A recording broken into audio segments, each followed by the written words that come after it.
go out of their way to ensure that residents get great services at great prices. Therefore, be it resolved that this Nova Scotia hosted assembly send congratulations to Steve Williams and the staff of Affordable Fuels for going above and beyond in the area of customer service and offer them best wishes for their continued success. Mr. Speaker, I request waiver of notice and passes without debate. There has been a request for waiver. Is it agreed? It is agreed. Would all those in favour of the motion please say aye. Aye. Contrary minded, nay. Motion is carried.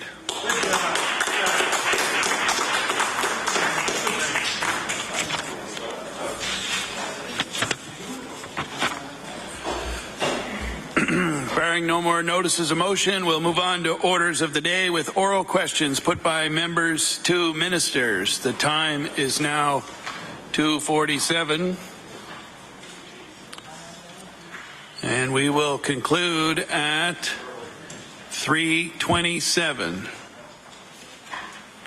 The Honourable Leader of the Official Opposition. Thank you, Mr. Speaker. Today, Nova Scotians learned about another broken Liberal promise, Mr. Speaker. It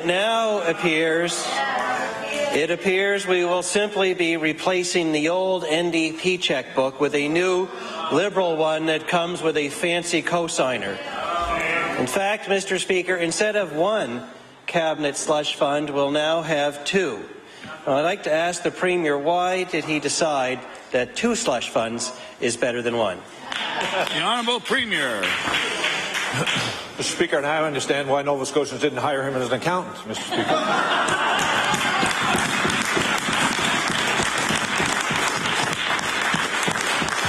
Mr. Speaker, what we finally did in this province, Mr. Speaker, is taking the political lens off lending in this province and put a business lens on it. We have an independent board, Mr. Speaker, that will make decisions, Mr. Speaker, by themselves away from Cabinet. The Honourable Leader of the Official Opposition. Mr. Speaker, I've said it before, I'll say it again. It doesn't take an accountant to know that when it comes to Liberal promises, you have to read the fine print.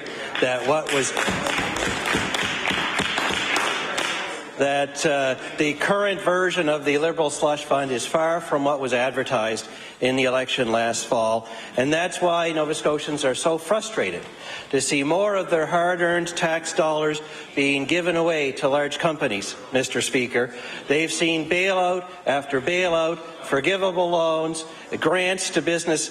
Mr. Speaker, now we have a new government and we have a whole new category called contributions to business, Mr. Speaker. So I'd like to ask the Premier if he can explain how his contributions are any different than NDP bailouts. The Honourable Premier. Thank you, Mr. Speaker. Mr. Speaker, one of the things that, through the leadership of the Minister of Community Services and many of our colleagues, we're embarking on an affordable housing program across this province. And one aspect could be that we've discovered, Mr. Speaker, that we have a tremendous amount of valuable land in this province that could be used to provide affordable housing. Some of it can be done, Mr. Speaker, by government. Some of it can be done by the private sector. If we can reach an arrangement with someone in the private sector to provide affordable housing in the community, to keep rents down so that Nova Scotia can actually afford to live in those places, Mr. Speaker, us donating that land will be a contribution. The Honourable Leader of the Official Opposition. Well, Mr. Speaker, giving more of our money away to big business is also a contribution, apparently. Far from being independent of Cabinet, as the Liberals promised, Mr. Speaker, the bill that is before the House clearly shows that the Minister of Economic Development can change any decisions of the new appointed board of the new slush fund. That means changing their recommendations when they want to give more of our money away, and it means changing their recommendations. Order, please. The Honourable Leader of the Official Opposition has the floor. Thank you, Mr. Speaker. I know they don't like it, but the truth does hurt, and this is another example. And it means changing the recommendations when they actually say not to give our money away. Mr. Speaker, it is more of the same. It is another shell game. It's just like the NDP. In fact, it's worse because the minister couldn't even confirm outside this House that any changes he makes will ever be made public.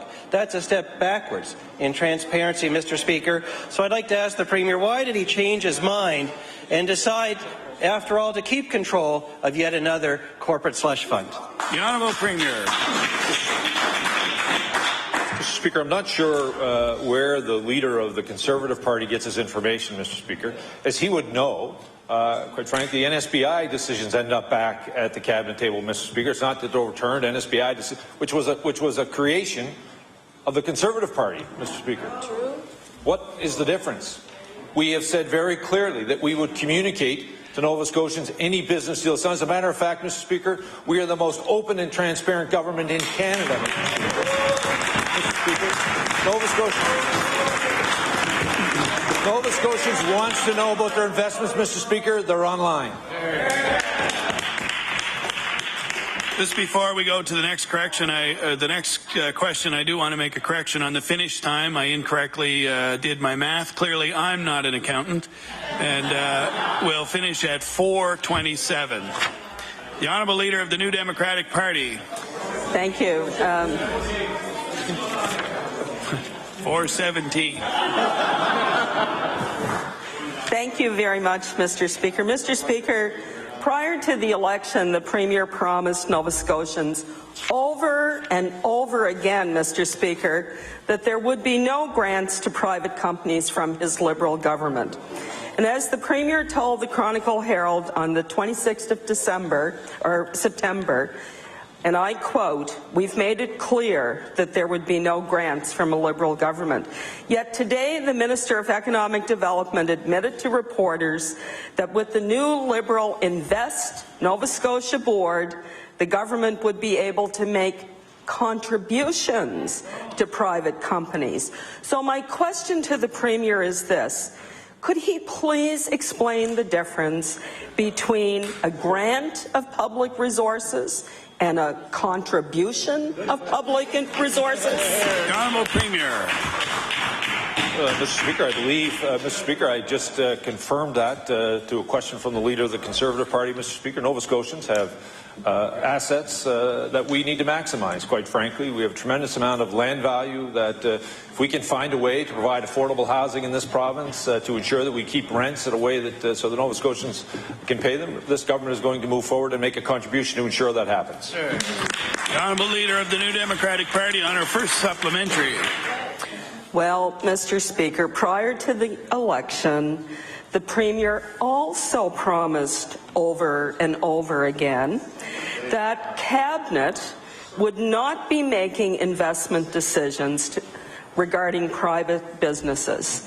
But we learned today that those decisions will now come from the Treasury Board, not Cabinet. So, Mr. Speaker, my question to the Premier is pretty simple. How many and which Cabinet members make up the Treasury Board? And why are they now the ones deciding to approve contributions to private companies? The Honourable Premier. Mr. Speaker, I thought the Honourable Member sat around the Cabinet table for the last 4 years. She would know full well every deal from NSBI over a certain level went back to Cabinet table for their approval. Mr. Speaker, no, this fund is no different. It's being made by an independent board, Mr. Speaker. This board, Mr. Speaker, is being done by an independent board, Mr. Speaker. Mr. Speaker, it's being done by an independent board, Mr. Speaker, and at the end of the day, Mr. Speaker, the government is paying the bill. The analysis will be done. They'll make the recommendation. The recommendation needs to have approval. Honourable Leader of the New Democratic Party on her final supplementary. Well, finally, we get the Premier to admit what's really going on in his government and his office. Mr. Speaker, just last week we found out that this Liberal government was breaking its promise to force Nova Scotia Power to pay for efficiency programs out of its own profits. And now this week we find out that this Premier is now breaking another campaign promise to ensure that public companies do not receive public resources controlled by his government and members of his cabinet. So my last question for the Premier is this. Why does he think it's okay to break an election commitment to Nova Scotians on a weekly basis, Mr. Speaker? The Honourable Premier. Mr. Speaker, let me be clear. I'm very proud of the work that the Minister of Energy has done, not only to ensure, Mr. Speaker, that shareholders of Nova Scotia Power provide programs so low-income Nova Scotians can invest and ensure that their houses become more efficient. I'm very proud of the fact, Mr. Speaker, that we're driving down power rates for the first time, Mr. Speaker, in this province. We're holding that coming to a finish. Mr. Speaker, not only that, I told Nova Scotians that we would take the political lens off lending in this province and do lending through a business lens. That's exactly, Mr. Speaker, what this piece of legislation is doing. And I want to remind the honourable member, it was that member and that party that has broken faith with Nova Scotians, not this one. The Honourable Leader of the Official Opposition. Thank you, Mr. Speaker. Moving on, I do want to ask the Premier on a question on a different topic. Yesterday, we learned that there are mice in the palliative care unit at the Halifax Victoria General Hospital, a situation which all MLAs on all sides of the House are appalled by. Men and women and their families that are in palliative care are obviously at their most vulnerable stage, Mr. Speaker, and now there are mice in the palliative care unit at the VG. I'd like to ask the Premier when he first became aware of this situation that Nova Scotians are spending their final days in such decrepit conditions. The Honourable Premier. I will, Mr. Speaker, allow the Minister of Health to answer that question. The Honourable Minister of Health. Thank you, Mr. Speaker, and I thank the Leader of the Opposition for the question because it is obviously not just a concern for families and their loved ones in palliative care, but also all Nova Scotians to realize that, it is part of the problem with a decaying infrastructure. The VG is not in great shape, and it's unfortunate that, again, another problem has now surfaced, and I can assure the Leader of the Opposition and all members of the House that we've moved very quickly to, in this case, to eradicate the problem. The Honourable Leader of the Official Opposition on his first supplementary. Thank you, Mr. Speaker, and I know that all MLAs are concerned about this sad situation. Sean Feeney, the housekeeping manager at Capital Health, told the media that the health authority has been working on this issue for weeks. Mr. Speaker, he said, and I quote, "We are working as hard as we can with our pest control provider, with the housekeeping department to ensure that we take care of this as fast as we possibly can." Well, Mr. Speaker, the families involved, they do deserve that and more. So I'll ask the Premier or his designate, has his government put a firm deadline on cleaning up the mice problem at the Victoria General? And the Honourable Premier. Speaker, I'll ask the Minister of Health to respond. The Honourable Minister of Health. Thank you very much, Mr. Speaker, and I want to inform the Leader of the Opposition, all members of the House, and Nova Scotians that that pest control has been brought in to deal with this issue, extra cleaning from the housekeeping staff, and obviously vigilance to make sure that this is a problem that is looked after immediately and also completely. Also in terms of the whole palliative care unit. I'm meeting with the CEO on Friday to review the palliative care unit at the VG.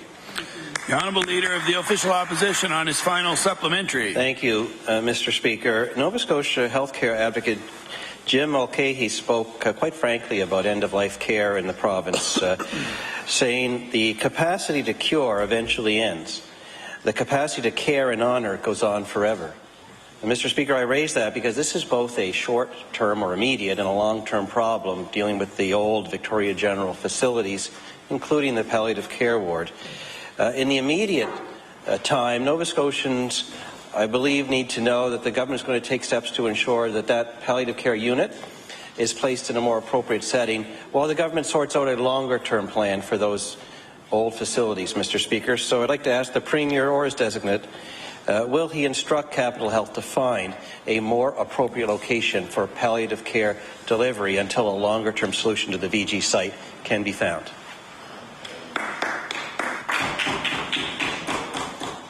The Honourable Minister of Health. Thank you very much, Mr. Speaker, and to the Leader of the Opposition, all members of the House. Yes, it is an unfortunate situation in any part of the hospital, but rightly in the palliative care unit, it has been very upsetting and disturbing.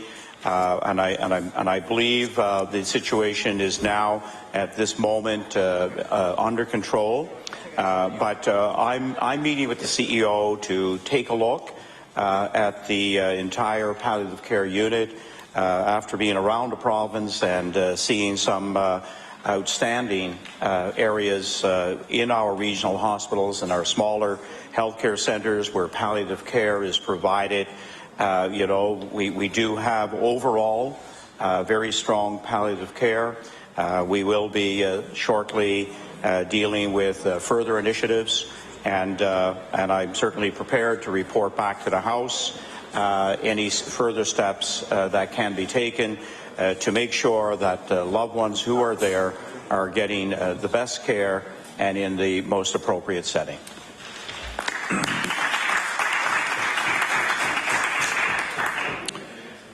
The Honourable Member for Colchester, Musquodoboit Valley.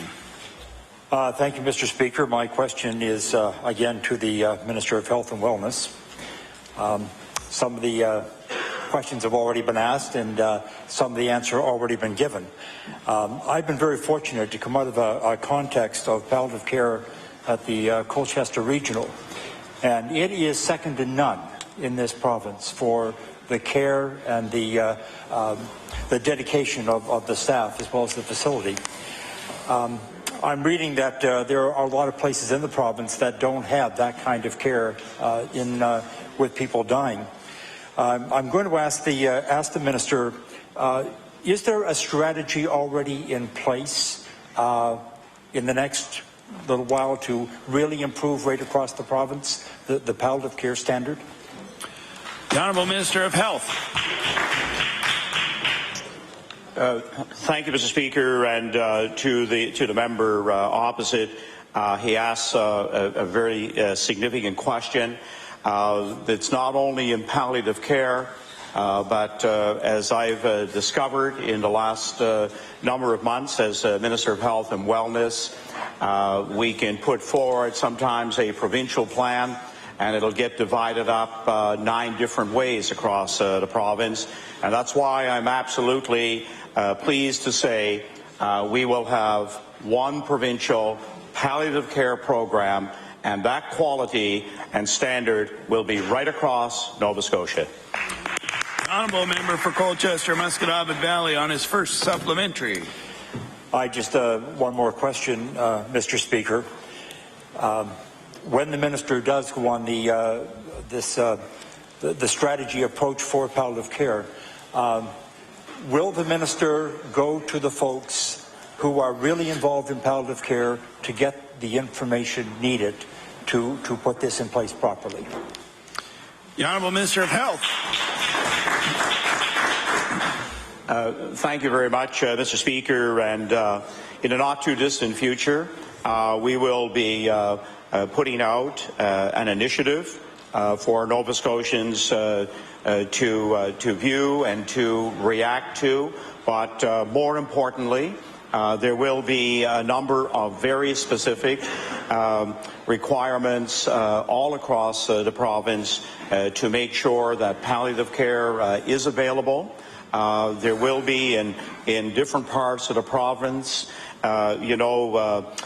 more perhaps delivered in the home, as opposed to a nursing home setting, as opposed to a regional hospital or a small community facility. One of the wonderful things about how healthcare is delivered is that you can put in place a standard, whatever the setting may be, and this is going to be the primary requirement, that we have a high quality of palliative care from one part of the province to the other. Honourable Leader of the New Democratic Party. Thank you very much, Mr. Speaker. Mr. Speaker, my question for you is to the Minister of Finance. Mr. Speaker, in 2005, in an effort to address over $14 billion in annual health care and social costs associated with alcohol abuse, Health Canada and the Canadian Centre on Substance Abuse commissioned a panel to discuss a national alcohol strategy. And incidentally, Mr. Speaker, one of the members of that panel was our own Dr. Robert Strang, the Chief Medical Officer for the province. The final report was released in 2007, and it made 41 recommendations to curb alcohol abuse across Canada, including the following, and I quote, "Where UVIN industries currently exist, make licensing contingent upon matching the socially referenced price for beverage alcohol in that jurisdiction." And Mr. Speaker, I'll table that report.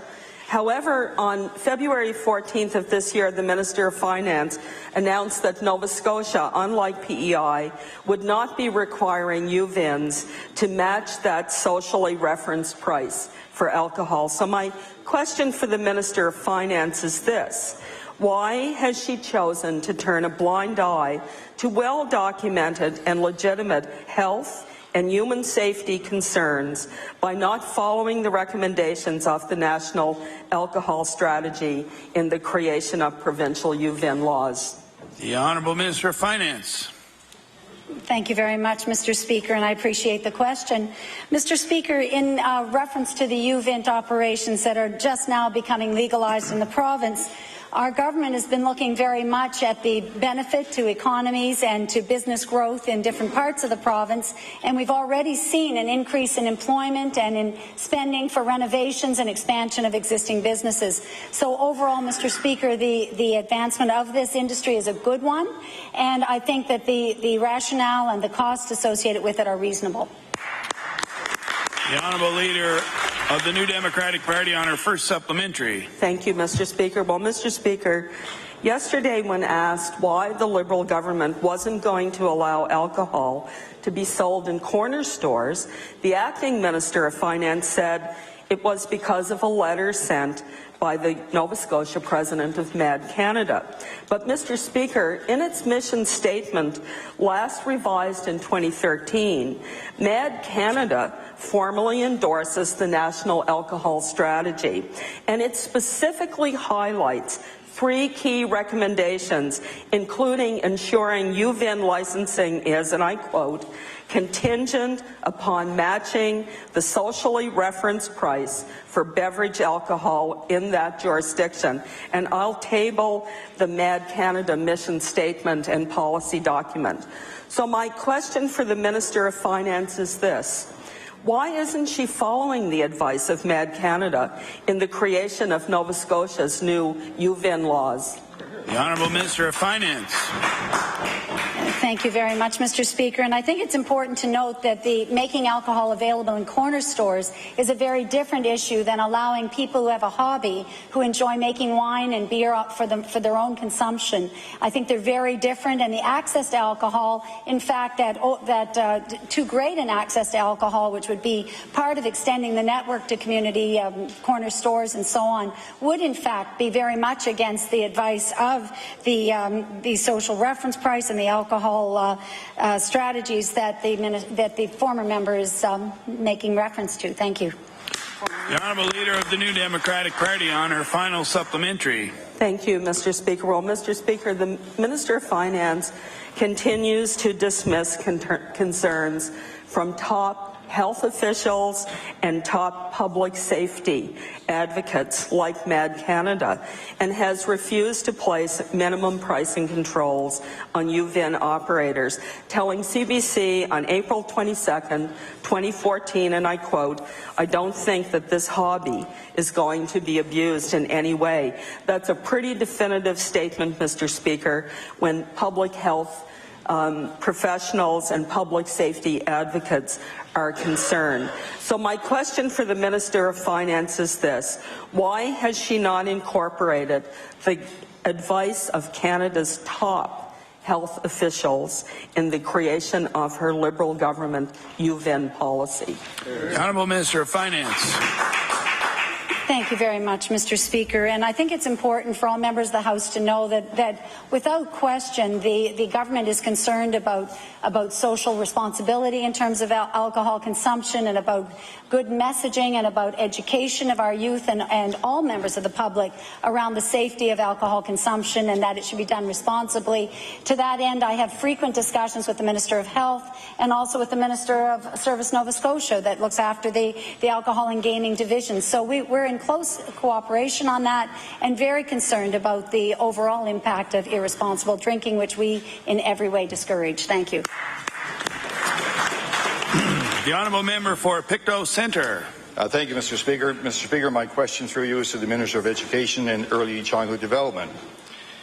Park West School in Clayton Park is a success. It's a P-9 model that has demonstrated great social and academic outcomes. Despite the nearly universal satisfaction with the school, the Boundary Review Committee voted earlier this month to send grades 7, 8, and 9 students to another community. The terms of reference for Boundary Review Committees pertain to school geographical catchment areas. The terms of reference don't provide authority to make changes of school configuration, and I'll table those terms of reference. My question to the Minister: will the Minister of Education assure parents that she'll stop the flawed process that exceeds the authority of the Boundary Review Committee? The Honourable Minister of Education. Thank you, Mr. Speaker, and thank you to the member for the question. And as the member would know from his time in public schools, that there are certain responsibilities that are those of a board and others that are those of the department. And boundary review is one of those responsibilities of a board. The Halifax Board, along with the Annapolis Valley Board, are currently going through boundary review process as per their own policy. The honourable member for Pictou Centre on his first supplementary. Thank you, Mr. Speaker. Mr. Speaker, the Minister of Finance has expressed her concerns about the boundary review process. In a letter to the Park West school community, the Minister said, "I am worried, however, that the school's great social and academic outcomes are not being considered. Park West has a wonderful track record, and that should not be ignored when a change of this magnitude is proposed." I'll table that letter, Mr. Speaker. My question to the Minister: will the Minister of Education confer with the Minister of Finance and also commit to reviewing the boundary review process, just as the school closure review process is being reviewed? The Honourable Minister of Education. Thank you, Mr. Speaker, and to the member and to all members of the House.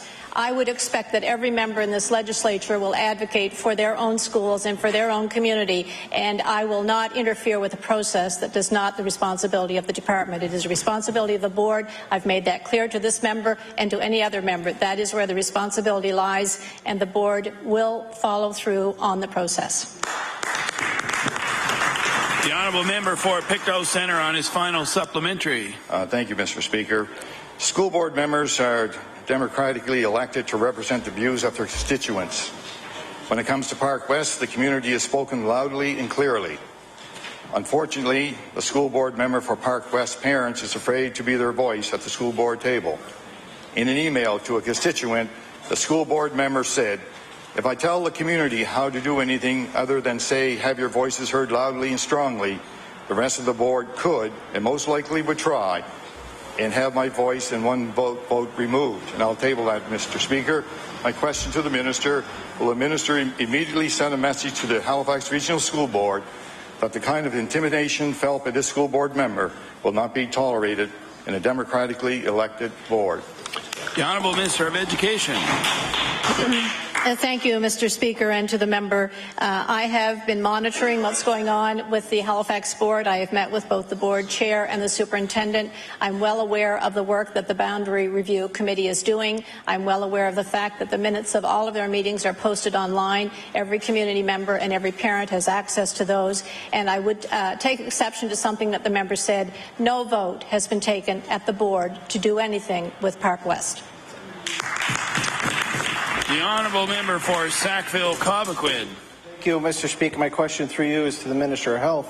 Mr. Speaker, according to the media, the patients at the palliative care unit at the Victoria General Hospital have seen mice lurking on the floors, as we heard in an earlier question.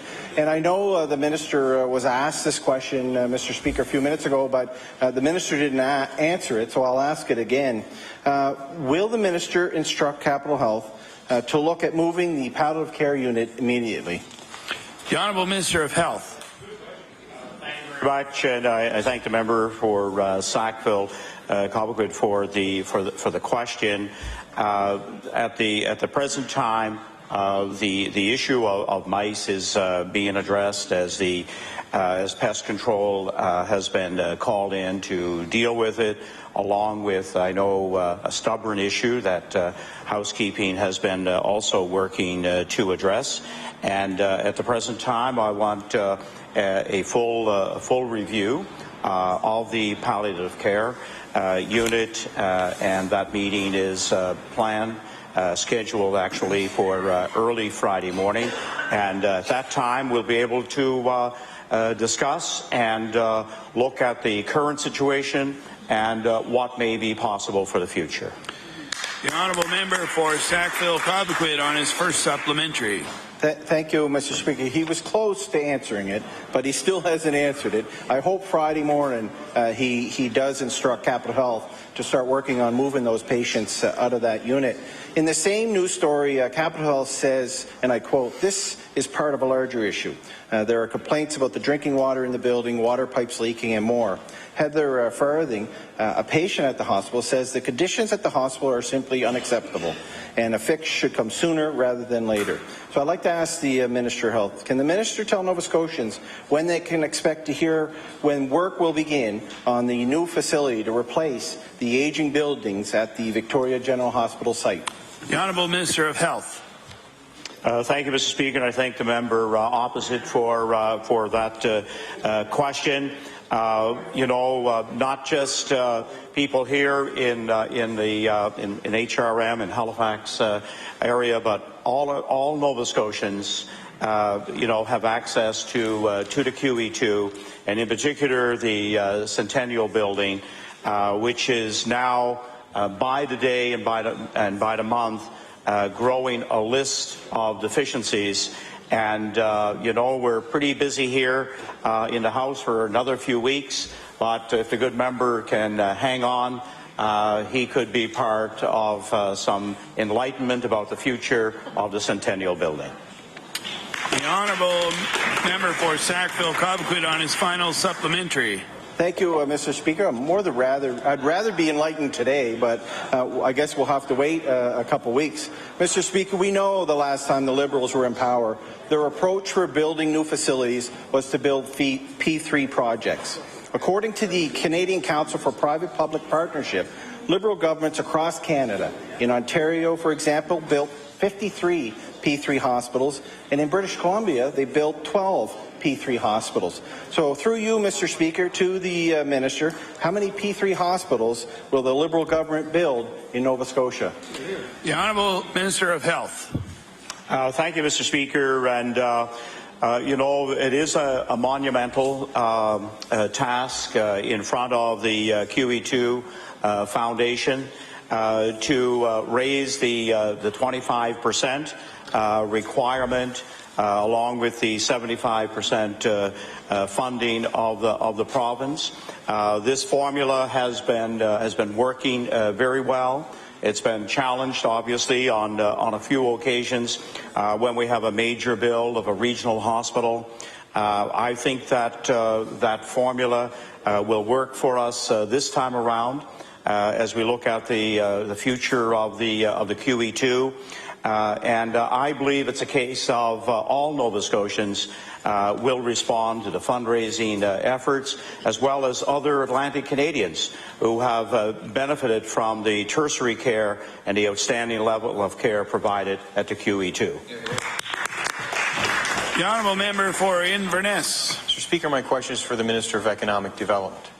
Mr. Speaker, on the eve of the last election, this minister wrote a letter to the reporter explaining to New Page pensioners that he would put together a group to look at their situation. We know they've lost upwards of 40% on their pensions.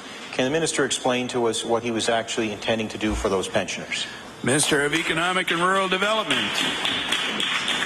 Thank you, Mr. Speaker. I can advise the member that we have been in discussions with Labour and Advanced Education in order to identify what would be the best process to undertake such a review to address the concerns of the pensioners, and certainly I've worked closely with the minister, and I would suspect that there will be more information coming very shortly. The honourable member for Inverness on his first supplementary. Mr. Speaker, I know the pensioners have been trying to reach the minister no less than 6 times, and each time there was no reply given to them. On October 23rd, the minister was contacted, no reply. November 15th, no reply to a phone message. November 25th, an assistant called back. December 10th, the Halifax office was called. There was indication there would be some response. There was none. January 6th called again, and January 16th the minister did call back and said there was something in the works, but that's 3 months ago, Mr. Speaker. So these people are facing a very emotional situation with their pensions. They were approached on the eve of an election just before they were to cast a vote for an issue that's obviously very important to them. Can the minister explain why he has not been answering their phone calls? The Honourable Minister of Economic and Rural Development. Well, first of all, Speaker, for any member of this House to accuse another member of not returning phone calls, I have to tell you that that's about as low as you can get here in the House of Assembly. So I would certainly encourage the member to share the name of who he's referring to. There are 2 separate issues, Mr. Speaker. I've met with pensioners. Some have specific questions about their pension calculation dating back years ago.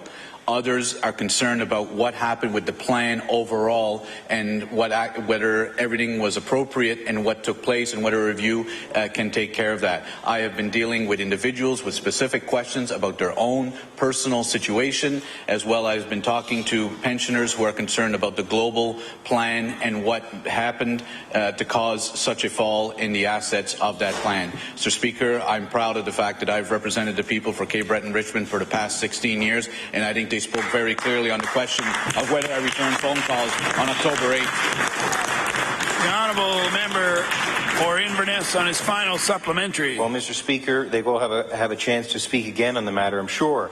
The pensioners wanted the question asked, and I think it's a fair question, and the minister shouldn't be upset at me. It's not me who made the commitment. It was he himself who made the commitment. So I will ask the minister finally, will he meet with the pensioners? And if not, will he write a public letter of apology to the reporter, apologizing to them for making the commitment and backing away from it? The Honourable Minister of Economic and Rural Development. Mr. Speaker, we have kept our commitment. We are reviewing the situation right now to see what is the best means to undertake a review. Needless to say, we have various opinions, even amongst the pensioners themselves, of what is the most appropriate means of doing so.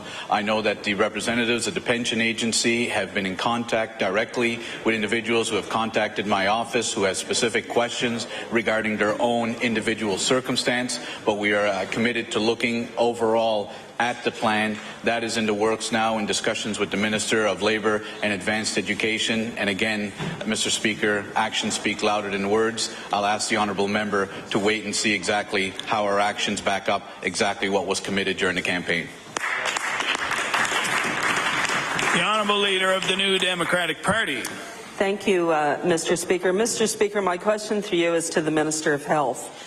Mr. Speaker, yesterday, during a question about incentives to retain new graduates in the province, the Minister of Economic Development said that when it comes to attracting graduates to Nova Scotia, they'll all just stay because Nova Scotia is such a beautiful place to live.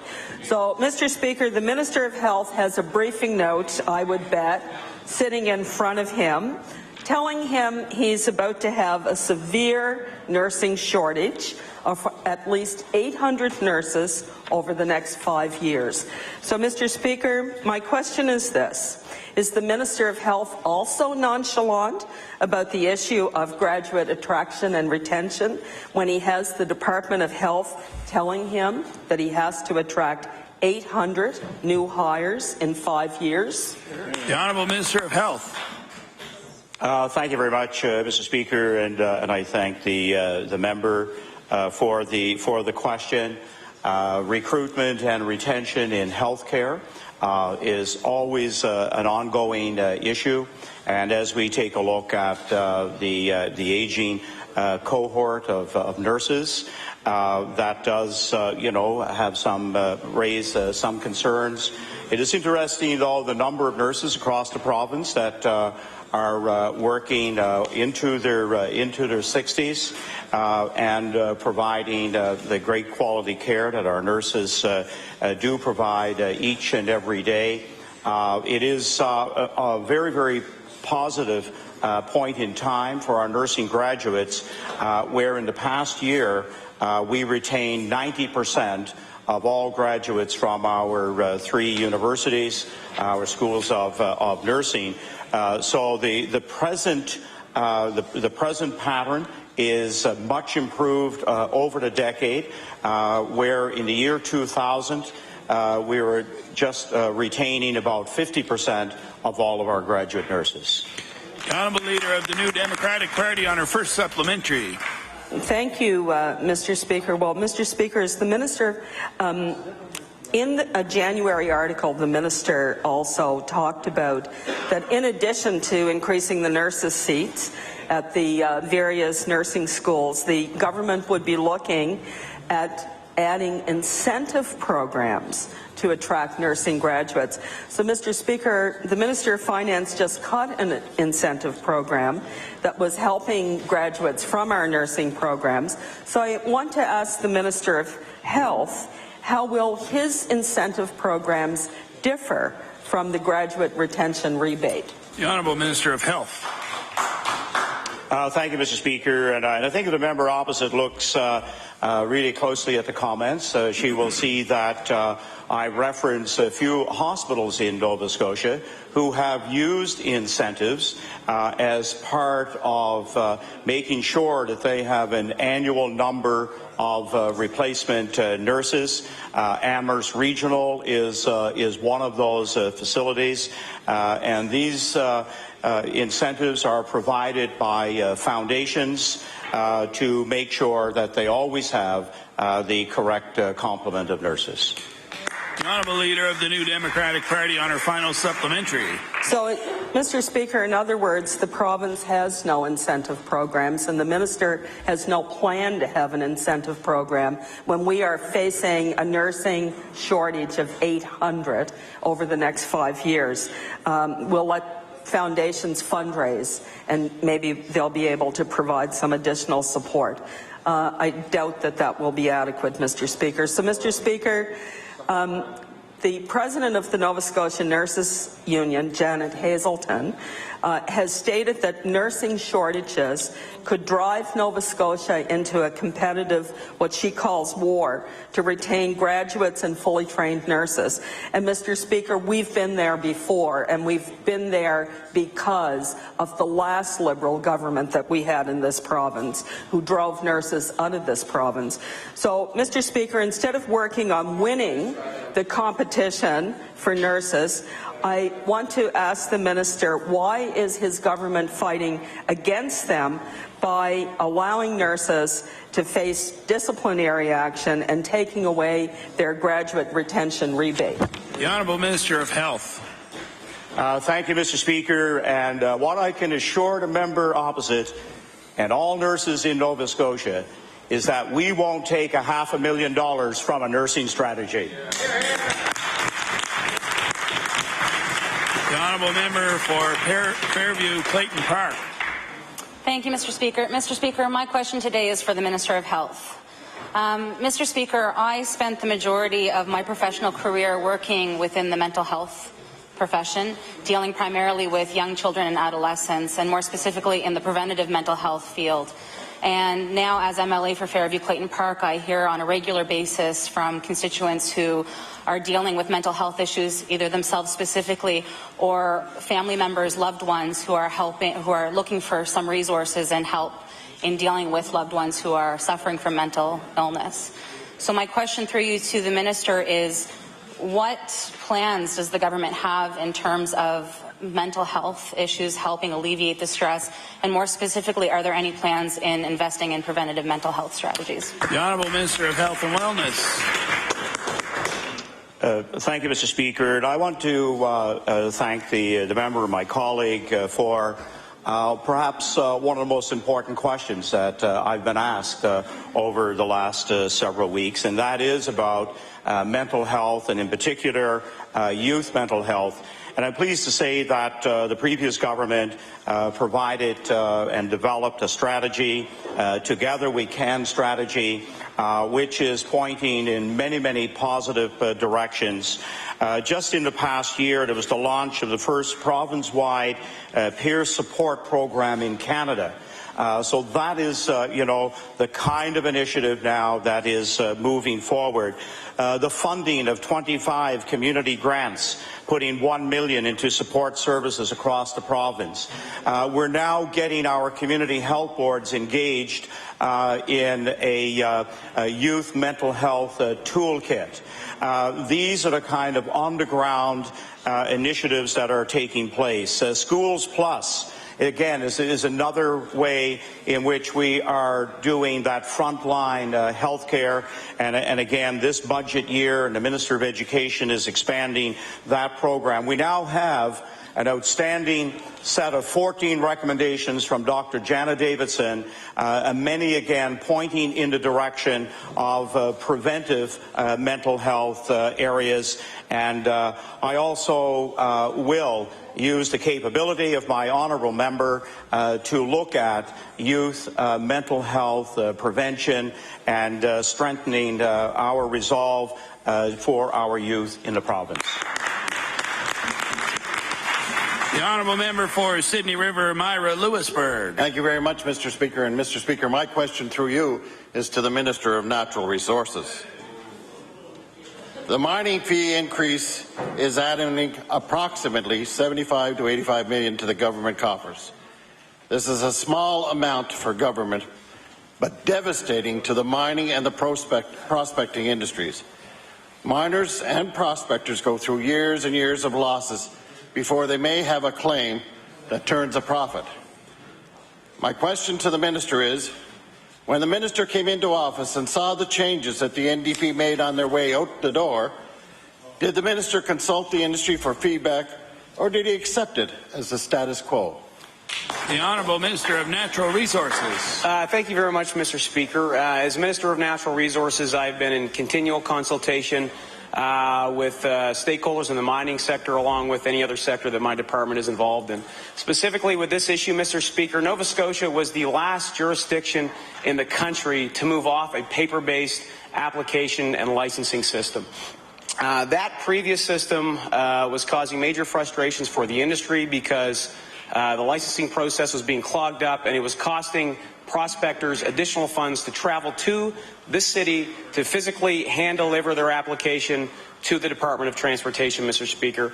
I am proud to say that this government supports the initiative to modernize that application and licensing process, and I will add, Mr. Speaker, we've done that while ensuring that our fees and the cost of being a prospector in the province of Nova Scotia are at the national average. The honourable member for Sydney River, Myra Lewisburg, on his first supplementary. Thank you very much, Mr. Speaker. Mr. Speaker, the Alleviate report says from 2001 to 2011, Nova Scotia's mining and quarry industry shrank from a value of $285 million to $247 million, while the industry grew dramatically in almost every other province. Nova Scotia lost some 800 jobs in the sector over the 5 years prior to 2012. And, Mr. Speaker, I'll table that document. The fees increases will continue to hurt our mining and our prospecting industries, Mr. Speaker. So will the Minister commit to abandon his attack on the mining industry and take note what the Alleviate report says, that the mining industry is, and I quote, is essential if we are to build a stronger trade economy for the province as a whole, end quote. The Honourable Minister of Natural Resources. Thank you very much, Mr. Speaker. And as the member knows, the Alleviate Commission report is a document that this government takes very seriously, and that report is helping us guide our directions in terms of what we do as a government. That is why we're doing business differently when it comes to the mining sector in this province, Mr. Speaker. We moved from a paper system to one that's online, that's more responsive to the needs of that industry, and that makes it more efficient to do business here in the province of Nova Scotia. For clarity in the House, it's important to note that the dollar amount of the 75% increase that the member has referenced is $4.30 per claim. In return for that additional fee that we need to provide this service, Mr. Speaker, prospectors get a modernized online system that is responsive to them and is more effective. And I will add that not all prospectors share the opinion that is being shared by the member opposite. I'll quote an email here that we received from Mr. Will Federhoff, who is a veteran in the mining industry, Mr. Speaker, and a well-known figure who speaks with great clarity on this issue. This was long overdue related to this specific issue. Claims were being tied up for too long, and these fee increases, along with increased assessment requirements, will facilitate a higher turnover of claims, resulting in a much healthier exploration industry in the province of Nova Scotia, Mr. Speaker. I stand behind Mr. Federhoff and all those who want us to have progressive solutions to this industry to help it move forward. The honourable member for Sydney River, Myra Lewisburg, on his final supplementary. Well, thank you very much, Mr. Speaker. Mr. Speaker, the DNR released a document which the minister has quoted, and I will table that document, DNR stake fees analysis, and I will table that. This document points to parity among provinces over a 10-year period. But the document includes not only the license and the annual renewal fees, but also the annual required exploration work. Adding that to the annual required exploration expenses throws off this whole comparison. If we remove this added fee, the new fees are, on average, 53% higher than in New Brunswick and a whopping 621% higher than in Newfoundland and Labrador, where the claims are renewed every 5 years. So my question for the minister is, why did the minister muddy the water and present oranges to our apples comparison? Why won't the minister answer the fee hike question directly? The Honourable Minister of Natural Resources. Thank you very much, Mr. Speaker. The fee increase, which the member is referring to, is specific to the additional services that our government is now providing to the mining sector. Services that have been needed for a generation, Mr. Speaker. If you look at the administrative fees in their entirety, not specifically just this fee, our costs of doing business for the prospectors in the mining industry in this province is on par with the rest of the country, Mr. Speaker, and is competitive with our neighbours, Mr. Speaker. If the member opposite actually thinks that the mining industry is being hurt by this government, then perhaps he can answer the question why we have the first gold mine in the last 15 years coming up in the area of Guysborough County, Mr. Speaker. DDV gold is coming online soon. We've just heard that Morian Resources is looking at an aggregate mine in Guysborough County as well, Mr. Speaker. And from what we're hearing from the industry, there is more to come. Even the member opposite can appreciate the prospect of that.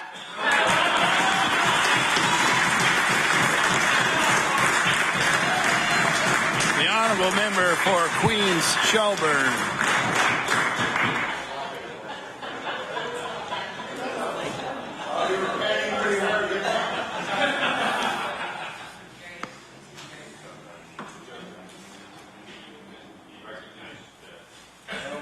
The honourable member for Queens Shelburne. Oh, I'm apologize. My mistake. The honourable member for Chester St. Margaret's. Thank you, Mr. Speaker. Mr. Speaker, my question through you is to the Minister of Communities, Culture and Heritage. Mr. Speaker, people in my community are proud of a very unique story involving the Holy Grail, a band of pirates, William Shakespeare, FDR and Edgar Allan Poe. It is the story of Oak Island. So my question through you to the Minister is, can the Minister tell residents of the South Shore how the government plans to protect artifacts that may be found on Oak Island? The Honourable Minister of Communities, Culture and Heritage. Thank you. Thank you for the question from a member across the floor. I would like to let you know that our department and the museums have been working with the parties that are looking at exploring Oak Island. We are not opposed to working with anyone. We do have a policy in place that protects any treasures that are pulled up from any underground water source in the province, and it has to come back to the province. Any of those artifacts, items are protected, and they are protected under the Special Places Act. Thank you. The honourable member for Chester St. Margaret's on her first supplementary. Thank you, Mr. Speaker. I need to make a very important point to the minister. Oak Island is the only place in North America that does not have protection. They do not. Please look into that. That's why I'm bringing forward this issue.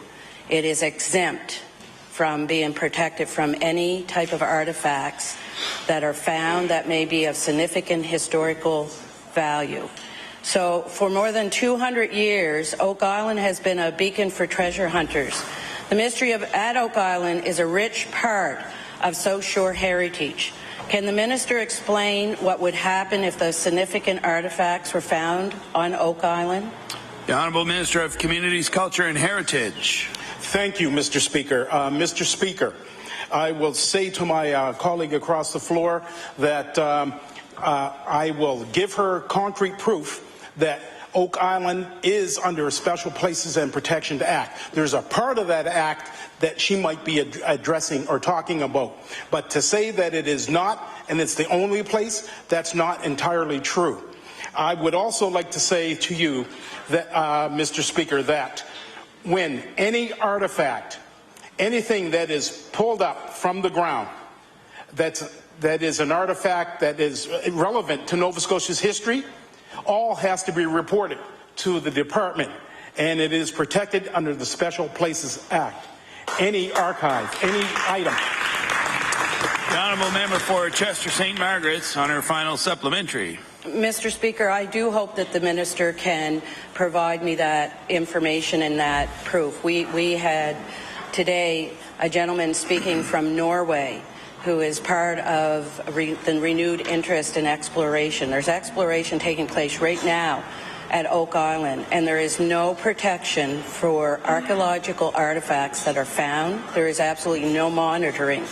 So, Mr. Speaker, this represents an enormous opportunity for the tourism and the economic stimulus in the community, the constituency, and all of Nova Scotia.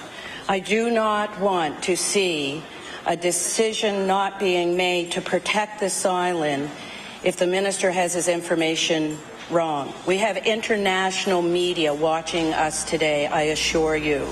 So can the minister tell us when he will introduce a plan to preserve and protect the mystery and heritage at Oak Island? The Honourable Minister of Communities, Culture and Heritage. Thank you again for that statement and question, and I would say to you, as I've continued to say already, I will provide you proof, Mr. Speaker, I will provide proof that Oak Island is protected under the Special Places Act. It may not be in its entirety. There may be a section of it. As I said earlier, I will provide that information to my colleague across the floor. In terms of talking to people outside of Canada and talking about our heritage and our special places, I would urge my colleague across the floor to talk to me directly, who's from Canada, not Sweden or Norway. The Honourable Member for Truro, Bible Hill, Millbrook, Salmon River. Thank you, Mr. Speaker. Mr. Speaker, my question through you today is to the Minister of Environment. Excuse me. We're good friends now. Mr. Speaker, the Minister has just given approval for what he has called a pilot project involving radioactive fracking wastewater from holding ponds at AIS, which is Atlantic Industrial Services in Debert, to be used in the production of cement in Lafarge's kiln in Brookfield. At a public meeting in Truro last week, residents expressed concern over the independence of the scientific evidence reviewed by the Minister and his department. So my question to the Minister of Environment is, who provided the evidence that the Minister used to make his decision, and were they actually independent from both Lafarge and AIS? The Honourable Minister of the Environment. Thank you, Mr. Speaker. That's right. I was in the member's area in Truro. I did unfortunately notice that she wasn't at that meeting to hear firsthand the information that she's looking for. But essentially, the reports, which are all publicly available and on the Department of Environment's website for anyone to review, that these are accredited labs that completed the tests and provided the results that we have used as the scientific evidence that backs the decisions being made by the Department. Thank you. The Honourable Member for Truro, Bible Hill, Millbrook, Salmon River on her first supplementary. Thank you, Mr. Speaker, and I thought we were getting along so well. I'd like to remind the member that I actually have 4 portfolios to look after, not just one. So I was attending an event in Halifax regarding my other portfolio.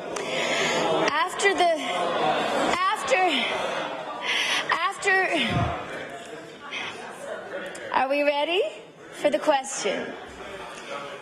Okay, Mr. Speaker. After the 2 million litre pilot project is complete, the Minister has said that Lafarge's will examine any kiln residue in their clinkers before he issues a letter of authority to allow the plant to continue. And he's told me that there's another 8 million cubic litres of fracking wastewater that would be then used towards making bricks.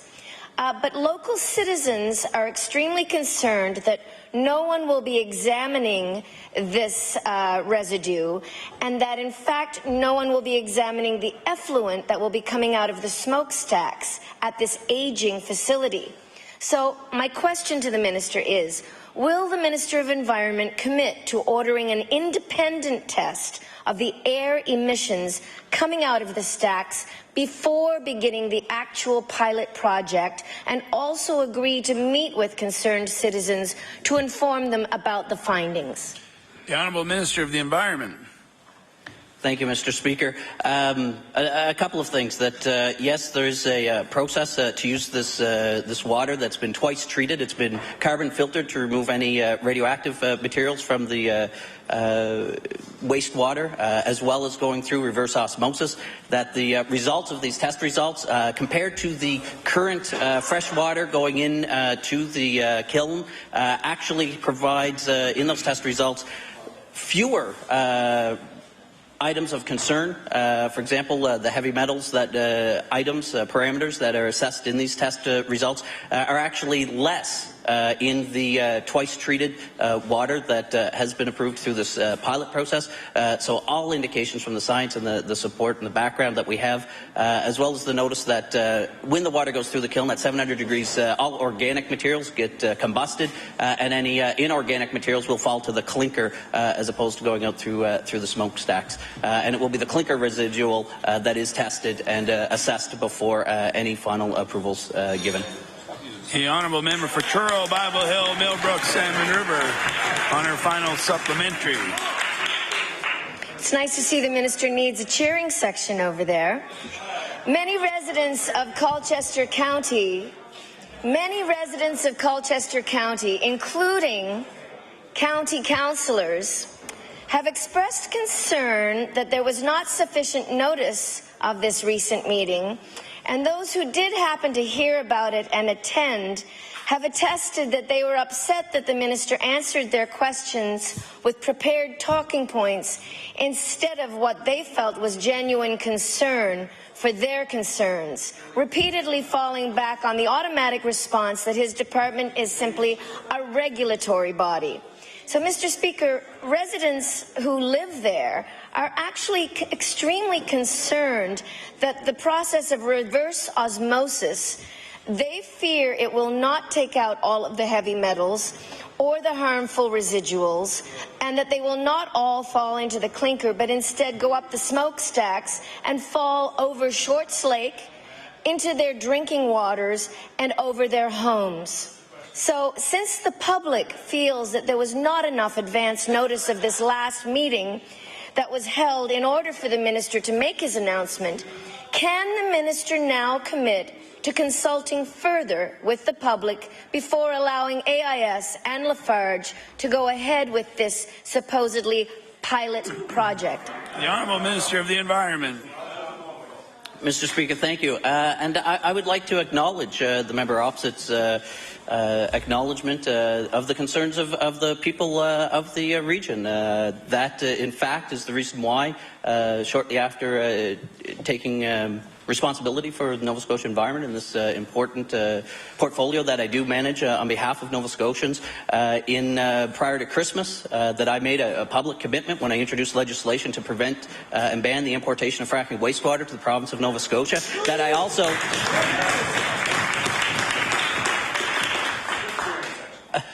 also committed at that time to engage the community with updates with regards to this particular issue, this issue that's been long-standing in the community of not just Debert, but also Kennecott and Knoll, and that I would engage the communities directly based on test results to provide them the information in a transparent manner. I provided access to information that has never before been made available in a transparent manner through our department's website. I attended a public meeting in January 30th, in the members' riding of Truro to provide a first update. I met with the county councillors for both Colchester and East Hants regions. I also met the community members in Kennecott region to address their concerns. And again, I went back to Truro to meet with them with the most recent update. This is the first I've heard from the member opposite that any members expressed any concern with the lack of notice. Unfortunately, for this particular meeting, it did have to be rescheduled because of House commitments to be here in the legislature, fulfilling my duties here. But we provided notice through social media, through the newspapers in the region, to make sure that we could get as many people. And in fact, we had more people, I think about 75 people from that community attending that meeting, which is more than the number of people that attended the Wheeler Review meeting the night before. Thank you, Mr. Minister. The Honourable Member for Pictou East.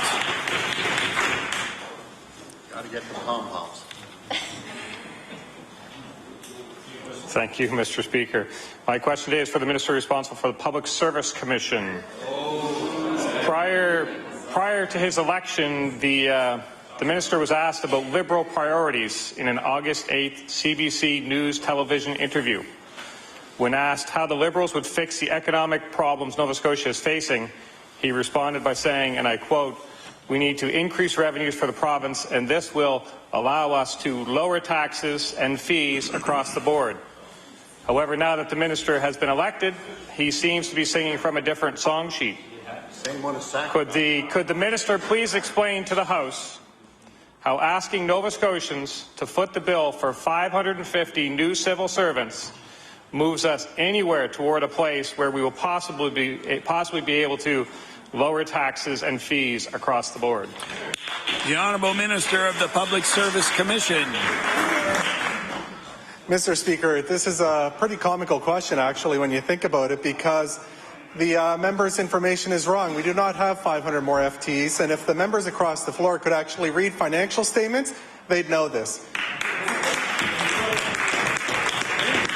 But perhaps, Mr. Speaker, although One Nova Scotia is referenced in his House on many occasions, maybe the members opposite do not want to follow the advice of One Nova Scotia with cooperation. So if they were reading the financial statements correctly, in fact, they would actually see that there was approximately 100 FTEs added to the Public Service Commission. And in those 100 FTEs, they would also realize that 80 of those FTEs, 80% of all positions created, were because of a jail that they passed while they were in power a long time ago. Thank you, Mr. Speaker. The Honourable Member for Pictou East. Thank you, Mr. Speaker, and I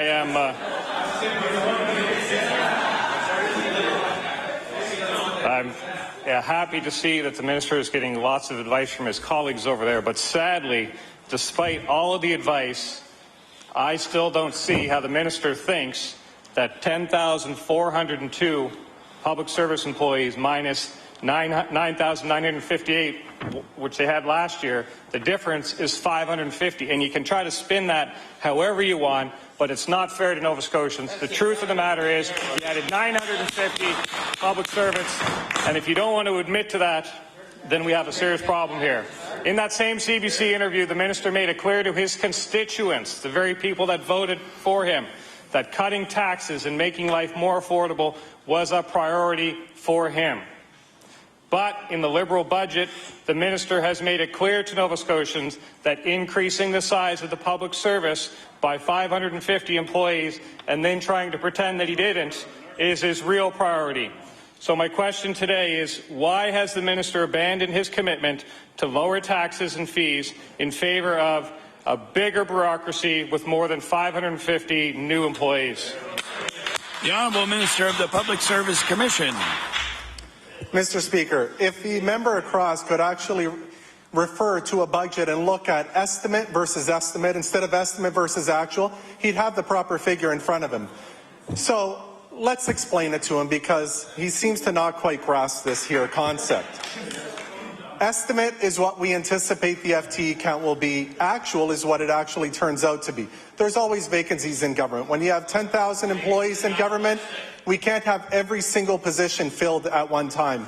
Mr. Speaker, what he is referring to in a 500-person gap is what we have and what we estimate is our max. So I hope that is a clear understanding for him. If it's not, I can try and explain it in even simpler terms. Thank you. The Honourable Member for Pictou East on his final supplementary. Thank you, Mr. Speaker. And my concern is that the minister believes that comparing estimates to estimates is a good thing. Show me an estimate for a budget that came in at actual. What I'm talking about is the actual number of employees in the public service versus how many you estimate that you need. You estimate you need more. That's a simple fact, and it's a shame that we can't just admit simple facts in this House, and we have to hide behind different language and try and trick Nova Scotians. In that same... I think voters, I thank the Premier for his advice there. Order, please. The Honourable Member for Pictou East has the floor. I think the voters will understand very loud and clear that there's more people in the public service under the Liberals than there was in the prior governments. It's a simple fact. In that same CBC interview, the minister said people have seen their expenses rise significantly, but their paychecks have not kept up. The minister also said it was time for an honest conversation with Nova Scotians. And we can't be honest about the simplest facts. So if the minister was serious about having that conversation, why did he wait until after the election campaign to tell them that the Liberal plan was to keep taxes high, keep power bills high, and add new bureaucrats to a taxpayer-funded payroll while making expenses rise even more and paychecks fall even further? The Honourable Minister of the Public Service Commission.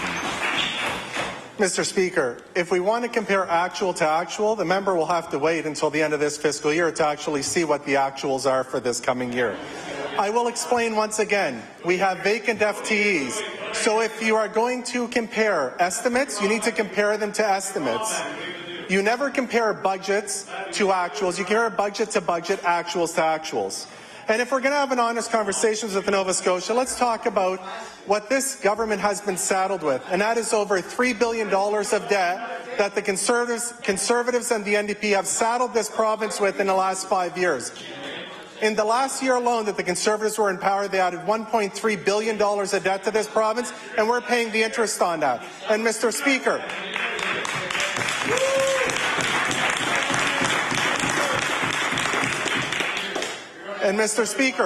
the debt that was added to this province in the last 5 years, if we had the interest back on it, we would not have a deficit right now. The Honourable Member for Pictou West. Thank you very much, Mr. Speaker. My question through you is to the Minister of Communities, Culture and Heritage. Many taxpayers and tourism operators on the South Shore and throughout all of Nova Scotia have been asking serious questions about the future of the Blue Nose 2 under the Liberal government. As the official opposition, our caucus has been very vocal about our concerns regarding this iconic vessel.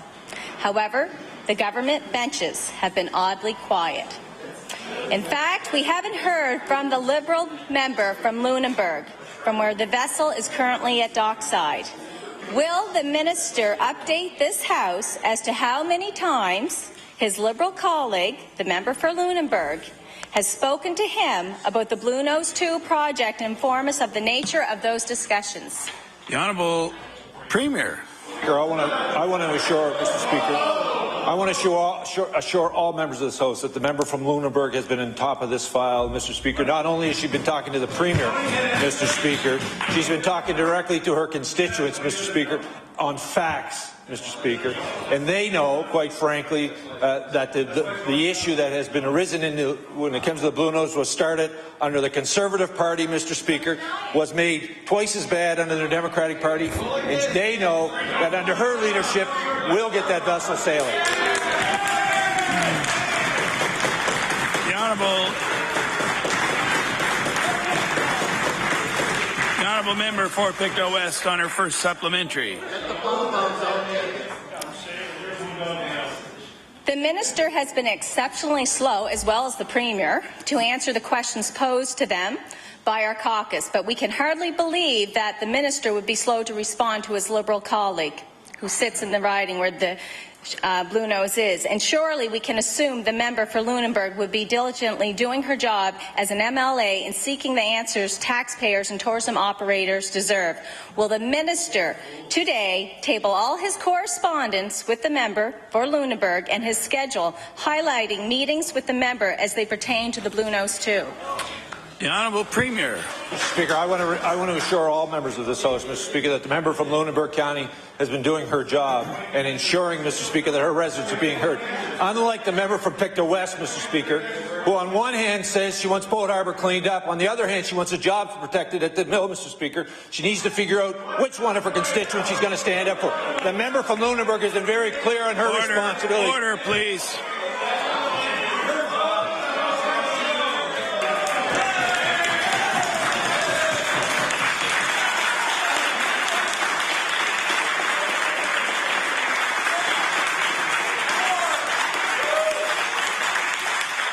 The Honourable Member for Pictou West on her final supplementary.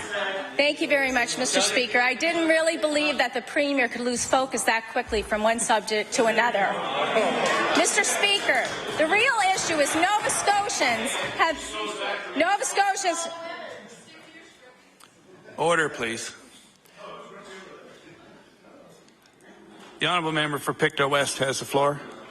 Mr. Speaker, the real issue is Nova Scotians have been left in the dark throughout all this controversy surrounding the Blue Nose 2 restoration project. Will the minister agree to... No, I know. Will the minister agree to publicly disclosing all the information on the Blue Nose 2 restoration project immediately so Nova Scotians can judge for themselves? The Honourable Premier. Mr. Speaker, this government, Mr. Speaker, this government has called in the Auditor General, Mr. Speaker, and the Auditor General make it very clear, Mr. Speaker, why the Blue Nose Restoration Project that was started by the Conservative Party and made even twice as bad by the New Democratic Party, Mr. Speaker, has gone on.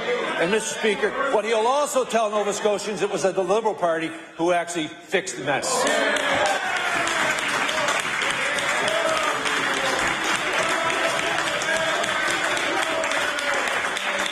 The Honourable Member for Sydney Whitney Pier.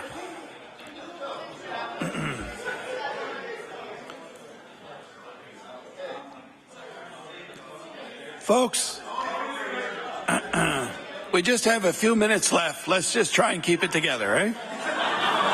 The Honourable Member for Sackville-Cobequid. Thank you, Mr. Speaker. I don't know if there's a full moon out tonight or not, but anyways, my question is for the Minister of Health. Mr. Speaker, we know that as early as last December, the Minister was meeting with groups at Capitol Health who might be affected by the Liberal overhaul of the district health authorities. So I'd like to ask the Minister, can the Minister remind the House what his stated position was in December on the issue of contracting out restaurant and laundry service workers employed by Capital Health. The Honourable Minister of Health. Thank you, Mr. Speaker, and the question before the House is contracting out. We know that since the Ernst & Young report came out, that the whole area of shared services, merged services, is in fact over the next decade. That's where we'll see the big impact on workers across Nova Scotia. It really is not a factor as to what government may be in office. Shared services is moving forward. Our plan is to use the workers that are currently in our system across Nova Scotia to continue to carry out their daily functions. The Honourable Member for Sackville-Cobequid. Thank you, Mr. Speaker. Today there are roughly 40 laundry employees and 120 people who work in the restaurant services at Capital Health. Can the minister tell these workers how his position has evolved over the past 4 months regarding their employment situation with Capital Health? The Honourable Minister of Health. Thank you very much, Mr. Speaker, and to the member for Sackville-Cobequid. There is currently no change in their status and in terms of their contractual arrangement that they have with Capital Health, nor is there any current plans to change that in the coming months. The Honourable Member for Sackville-Cobequid on his final supplementary. Thank you, Mr. Speaker, and I hope that the minister is transparent, is upfront with the workers.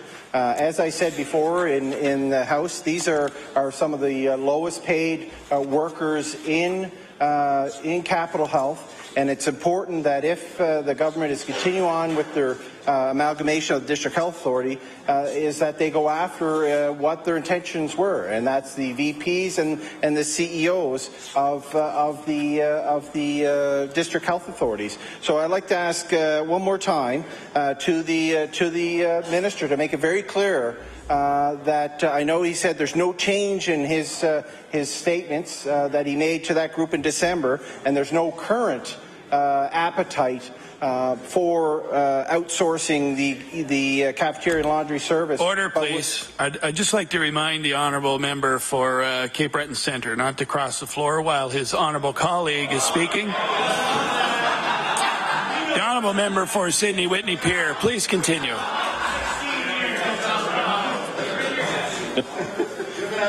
It's just one of those days, Mr. Speaker. So can the minister ensure and guarantee that these workers will not be outsourced in the coming months when the transition team around the amalgamation of the Super Board finalizes the makeup of the boards? The Honourable Minister of Health. Thank you very much, Mr. Speaker. I'd like to preface my remark that question period for an hour and a half is becoming very evident that may be just too long for us to continue to handle. The member, I can assure the member and importantly the workers at Capital Health who do housekeeping, laundry, food services, that their current status will remain their future status, and I was very fortunate when I went around the province to have an opportunity to meet staff, throughout the hospital that provide that full array of services day in, day out. They are indeed to be highly regarded for what they do for our patients. The honourable member for Kings North. Mr. Speaker, my question is for the Minister of Agriculture. There are many indications that due to global warming that sea level is rising, and Nova Scotia has thousands of kilometres of dikes, and these dikes are the responsibility of the Department of Agriculture. Will the Minister tell this House if the repair and maintenance of our dikes is a priority for his department? The Honourable Minister of Agriculture. Yes, it's most definitely a priority for our department. It's not only just the farmland that's protected, but there's many towns and areas that have substantial assets at risk if these dikes are not maintained properly. The honourable member for Kings North on his first supplementary. I'd like to thank the Minister for that answer, and I would agree with him that it is not only farmland but thousands of Nova Scotian homes and communities that are protected. Many of these dikes are currently less than 50 centimetres above a high tide, a very high tide, and I would say this is inadequate. If ever there was a storm surge coinciding with a high tide, there would be considerable damage to many coastal communities. Will the Minister inform this House of his department's activities to improve the quality of these dikes? The Honourable Minister of Agriculture. Thank you very much. I'd like to thank the Minister for the question. It is a very important question. We are presently in the process of rising the dikes to a new height under a federal provincial program. The honourable member for Kings North on his final supplementary. Thank you, Mr. Speaker, and thank you for that answer. I realize that this is a huge issue, and I'm wondering, will the Minister commit to beginning the engineering studies needed to determine which areas are most vulnerable and need fixing first? The Honourable Minister of Agriculture. There has been an evaluation of all the dikes in the province, and they are indeed going on a priority basis to raise the ones that need to be raised the most.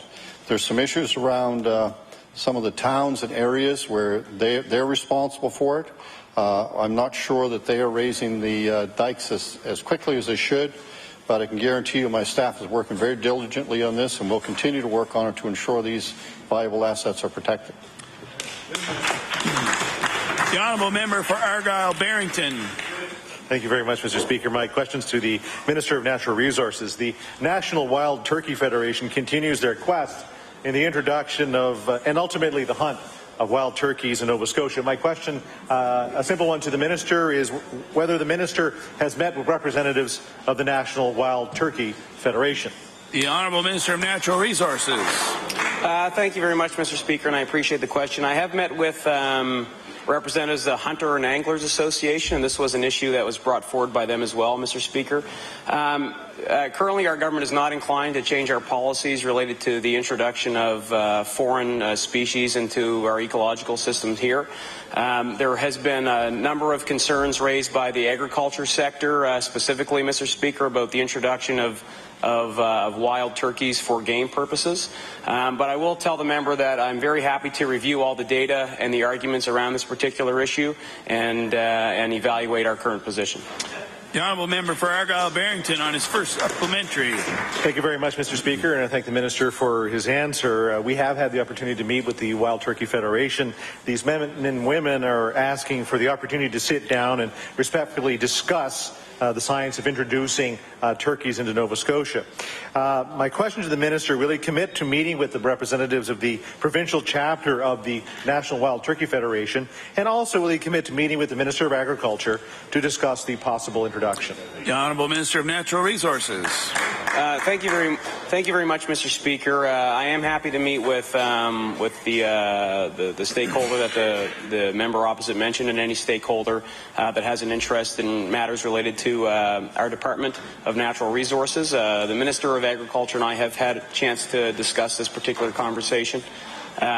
matter in conversation, and there are potential risks associated with this sort of introduction, Mr. Speaker, for the purpose of game, and we definitely do not want to do anything as a government that will jeopardize that critical agriculture sector that is so important to our rural economy. The honourable member for Argyle Barrington. Thank you very much, Mr. Speaker. And according to the Federation, the Turkey Federation, an annual wild turkey hunt could be very beneficial to our provincial economy. No one's suggesting that we risk or devastating our agricultural industry. We're just suggesting that we make science-based, fact-based decisions, and I know the Minister has committed to that today. So will he arrange for a fact-finding meeting between the members of the Wild Turkey Federation and other relevant federations in the agriculture industry. The Honourable Minister of Natural Resources. Thank you very much, Mr. Speaker. As I mentioned, I'm very happy to meet with the stakeholders involved on all sides of this particular issue, review the scientific data that we do have around this issue, and ensure that our policies are best reflective of the interests of all Nova Scotians. Thank you very much.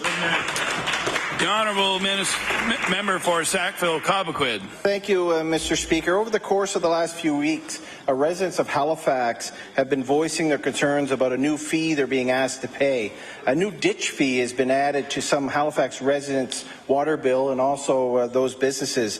People are very concerned and are now contacting or looking towards the Premier for assistance. I know companies like Barrett Lumber have recently written the Premier about this ditch fee. So I'm wondering if the Premier could indicate if he's had any discussions with either Mr. Barrett or companies or residents who are affected by this new fee that the Halifax Water Commission are imposing on residents. The Honourable Premier with 40 seconds. Well, thank you, Mr. Speaker. Mr. Speaker, I have not received the correspondence that the member is referring to. When I do, I'll be more than happy to look at it. But I want to remind the member that that fee wasn't brought into effect by HRM, the municipality. I believe it would probably serve them well to contact the mayor and the council to find a resolution to the challenges that are being faced by them. But of course, I'll be more than happy to review the letter that comes to me, and I'll respond to them. And I've actually had an opportunity to meet Mr. Barrett on another issue at a different time. I enjoyed it very much. So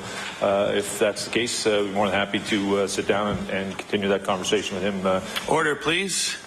The time allotted for oral questions put by members to ministers has expired. The Honourable House Leader for the New Democratic Party.